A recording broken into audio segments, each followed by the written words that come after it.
هنا داخل قاعات مبنى الجمعية الكاثوليكية الخيرية قام بعض السوريين اللاجئين بتحضير فطور الصباح للتعريف بتقاليد المجتمع السوري وعادات طبخه، حيث اجتمع هؤلاء مع بعض ممثلي المجتمع الألماني بمدينة سالزغيتر ليقدموا لهم ما لذ وطاب من الطبخ السوري.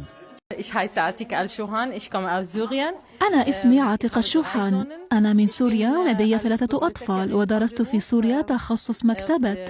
أساعد اليوم في الطبخ وقد قمت بتحضير الفول والفتة الدمشقية والفلافل، كما قمنا بطهي القهوة العربية اللذيذة.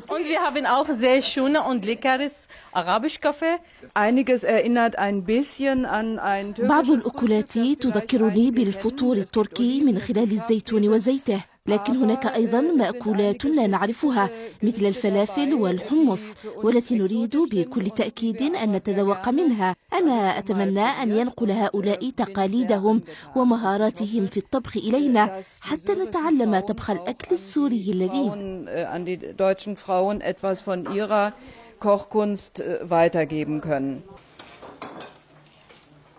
القهوة العربية على الطريقة السورية وبأياد سورية سحرت قلوب الحاضرين من الألمان، بالإضافة إلى أكلة المسبحة والفلافل.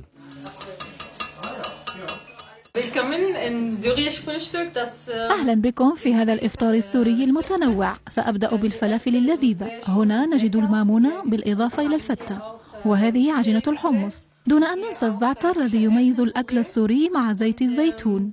وهكذا يؤكل الزعتر، ننقع الخبز في زيت الزيتون ثم نغمسه في الزعتر. تفضلي. في الجهة الأخرى لدينا الأرز بالحليب. في الأخير أتمنى أن يعجبكم الأكل.